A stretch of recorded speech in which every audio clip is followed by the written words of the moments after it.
Welcome to Yeshiva Daf Shir sponsor Lui Nishmas Am Yakushom Now Basitzchok.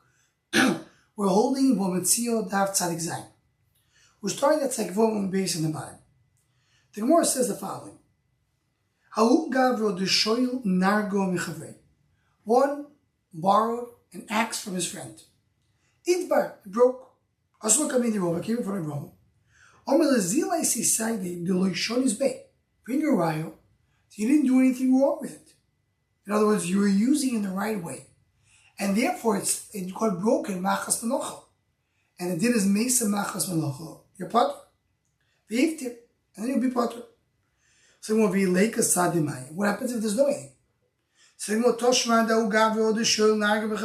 story. Somebody went and borrowed an axe from his friend. V'yidbar. And the axe broke. Also coming to Rav, came from Rav. You have to pay him a full axe. Meaning, if you don't have a raya that was broken machas menocha, so what do you have to do right now? So the Gemara says the first answer is you have to go and fix and give back a full axe. So Rav Kana told Rav, Dinochi, is that the din? We have to examine the amdal on top. Meaning, should he pay a full axe? The shasik Rav. And Rav was quiet. Why? What's the other option? If you're not playing a full axe, what are you doing? The what? In other words, Rav Kana and Rav Asi attacked Rav. And they said, well, your psak is wrong. What is the correct psak?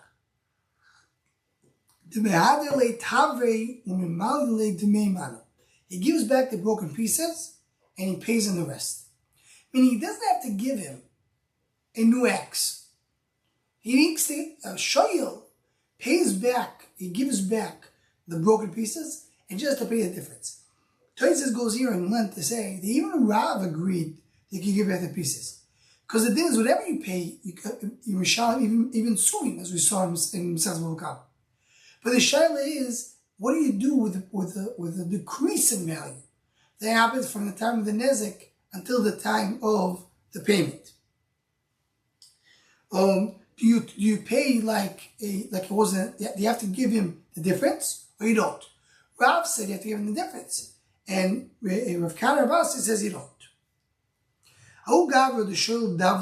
This person went and borrowed a davles with the bucket that they use to draw water from the well. It broke. Also, bring your everything that you didn't do anything wrong, and then you can be potter. Now, in both cases, you see that by a shoyel, the shoyel is chayav, always. If meis machas menocha is a ptur, you have to bring anything to show you that that's where you are.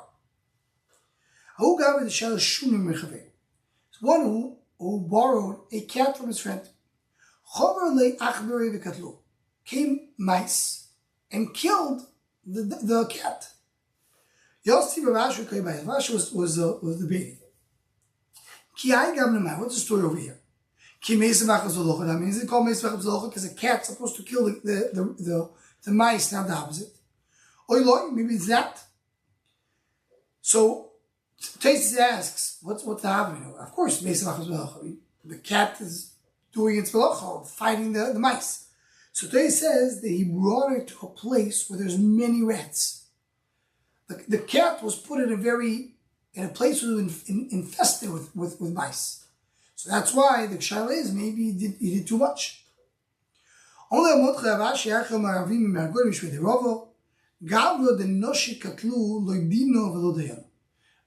the woman killed him, so there's no dying and there's no din and there's no dying.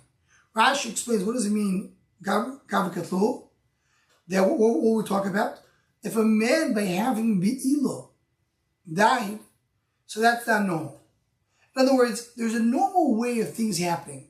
And a man having be'ilus with any woman, that's normal for it to happen. If he dies from it, that's what's strange.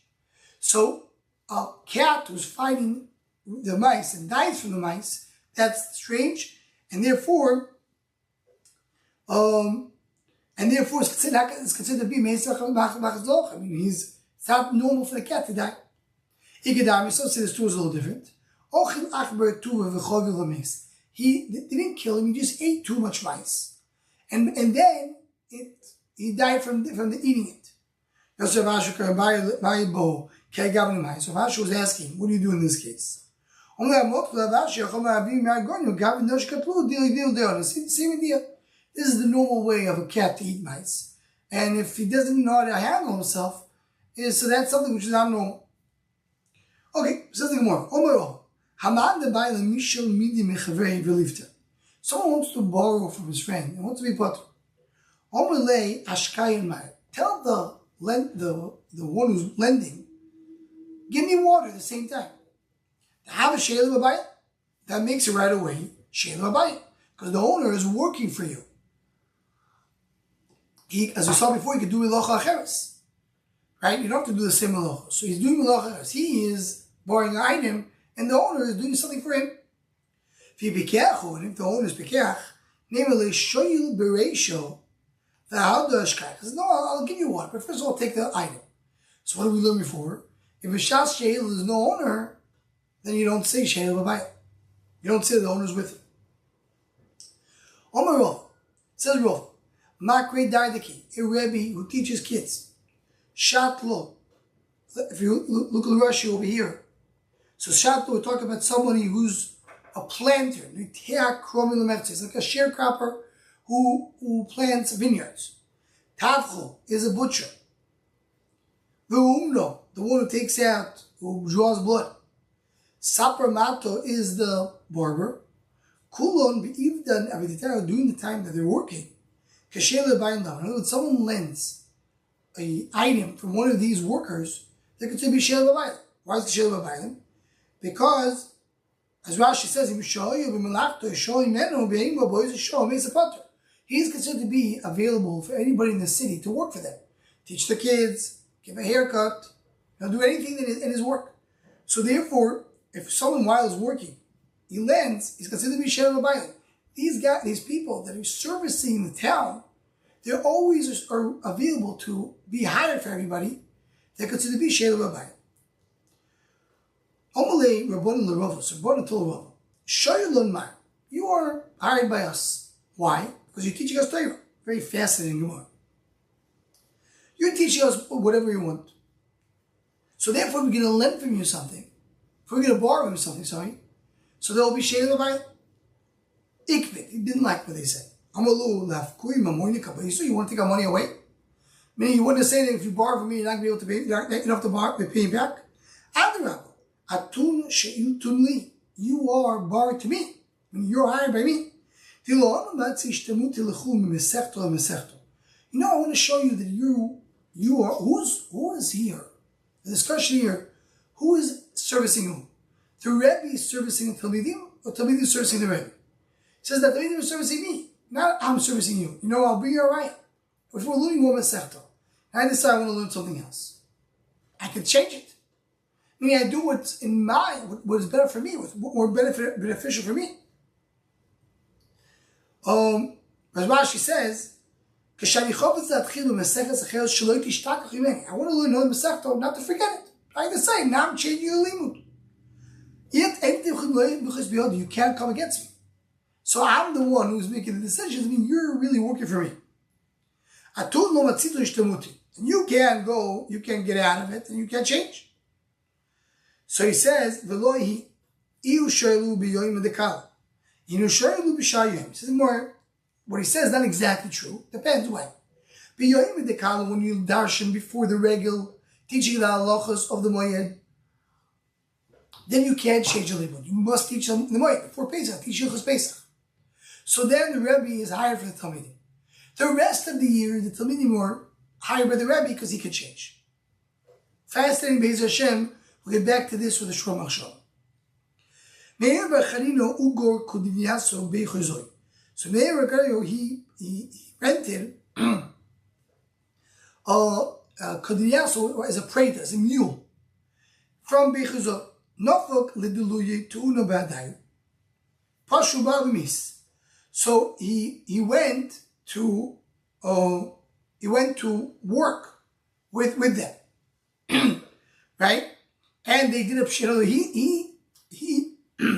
he rented it to them. and then he went to help them out. And they did a pshia v'mis. Also, could be the Rova. Chayvin, Rava says you have to pay. Only the Rava pshia v'baylim. Says, what do you mean? This is babaylim. The owner who rented it, he was working with him, he was helping him out. With the baylim, we don't pay. And we said it also by someone's rented. Ichsif. So he got embarrassed. And you see over here that even with baylim, even if Shia with baylim your potter, that was a sofa of the Gemara earlier. So the lemeser to who know who the nofuk. So what are you saying? He said he didn't go to actually help them. He just wanted to, he was mashgiach of them. He wanted to check they're not putting too much load on the animal. Okay, the whole story makes sense if you learn pshia by his potter. Meaning if the shame is doing pshia and the owner is there, he's potter. So that's why he was embarrassed. And but if he's chayav, why is he embarrassed? Same word, the answer is lo yimif shaposhu. There wasn't really a pshia. Ele ignuv. It was stolen. It was stolen from them. Umeitzi kedaga beganav. And then it died in the house of the ganav. Hav. Also come in there, came from Bava. It came from Bava, and he chayav them for the gnev. So it goes on the cheshbon and says that because even if it was by them, they would pay. If it died by them.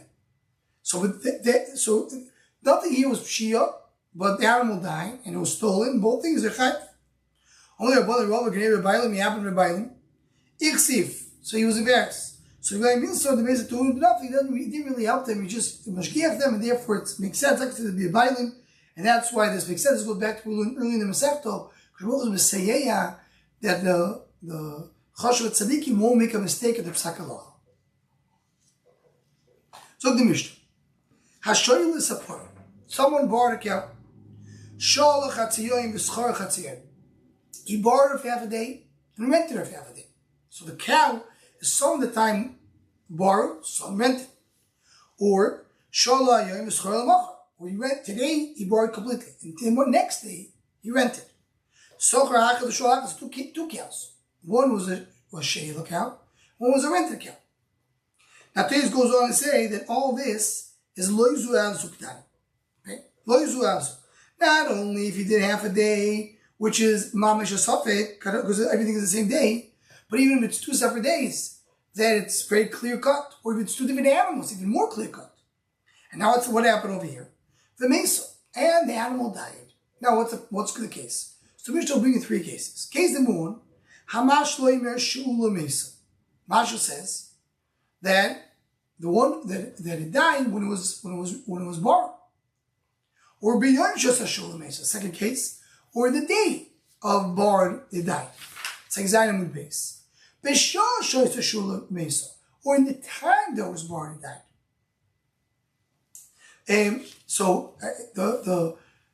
As Rashi explained, the 3 cases, the 3 tiniest of the 3 cases of the Mishnah.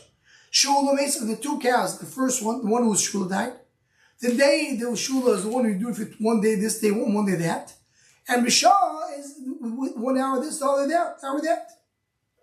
Another one says, I'm not sure. So the one who's the lender says, I know.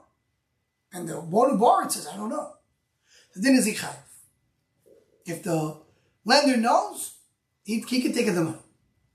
But if a seichor is schur meso, b'yomshas is schur meso, b'shoshas is schur meso, the borrower says, "I know it died when it was the one who died, or the time he died, or the day he died was a schura, was rented, and not shula.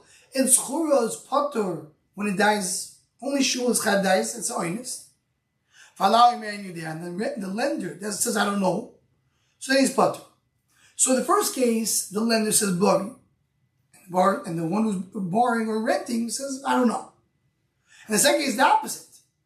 The borrower, the one who's borrowing or renting, he says, yes, I know for sure. And the one who's lending, he says, I don't know. So then it's clear. The first case is chayav, the second case is potter. If they both know for sure, they both are borrowing.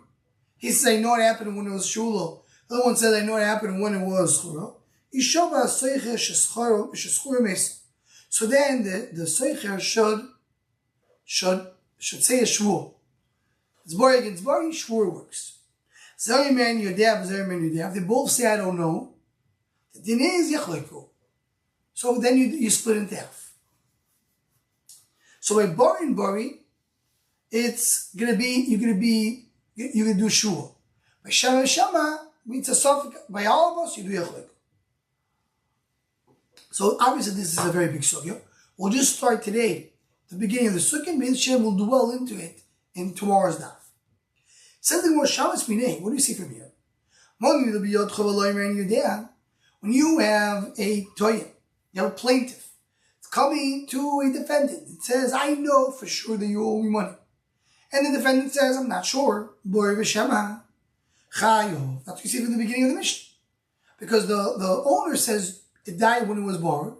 And the one who took it says it died, I'm not sure. So he's past to pay. This is a question of Nachman Deitman. One comes to his friend and says, you owe me money for sure. The other says, I'm not sure. They both said, you chayav. Both say patur. Why? Because it's not enough to boy b'shema. Right? Rashi says, and according to Rav Nachman and Rabbi Yochanan, patur. Right? So the Gemara is asking, interesting the Gemara is asking Rav Nachman and not Rabbi Yochanan. Could be a cute Rabbi Yochanan too. So maybe because Rav Nachman is answering, don't Rav Nachman. What does it mean? Rashi says, so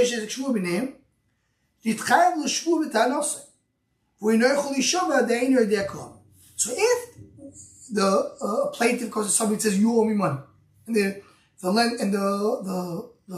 defendant says, I don't know. So then he's put.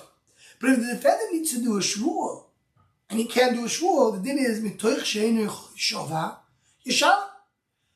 If you have to do a shvuah, then Rav Nachman will agree that you pay. Heichidam is a shvuah will be a classic case of a shvuah. Not yet in our Mishnah, that's what the Gemara is going to discuss in the next step.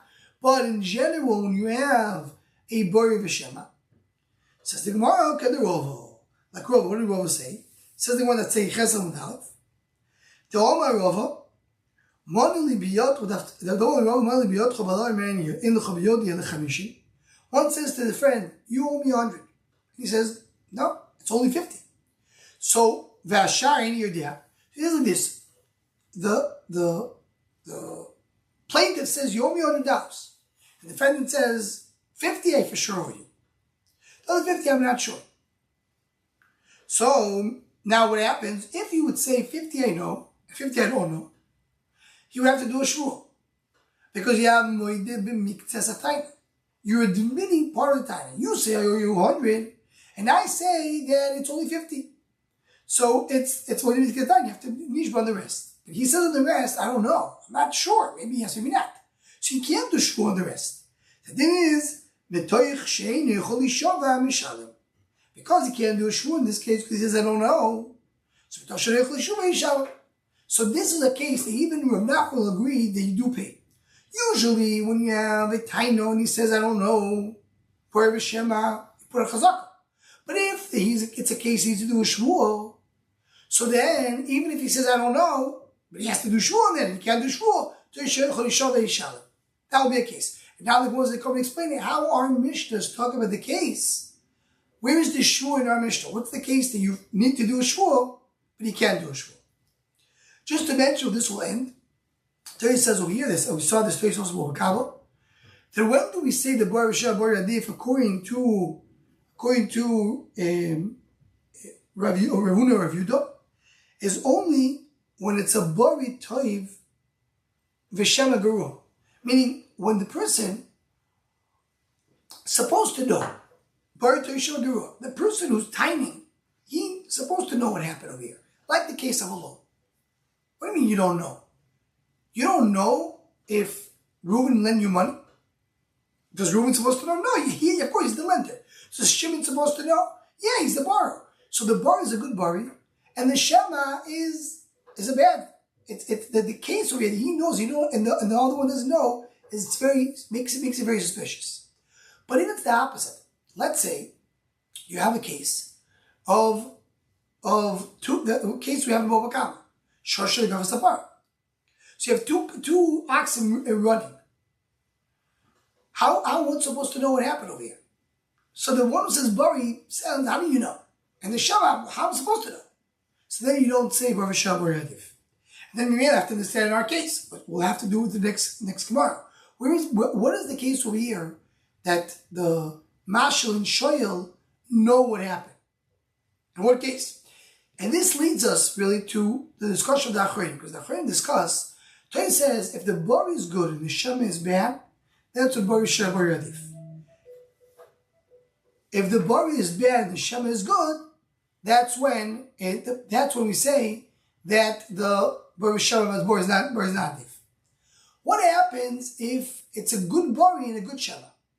Or a bad Bari and bad Shema? That's a discussion of reading. In our case, the Chulid al bin again. Because Bishlam, the one who's borrowing, he's supposed to know what happened. So it's a bad Shema. But the one who led, how do you know what happened? It wasn't by you. How do you know when he died? So that we'll go into that discussion. We'll leave it with that to continue Beis Hashem in the next stuff.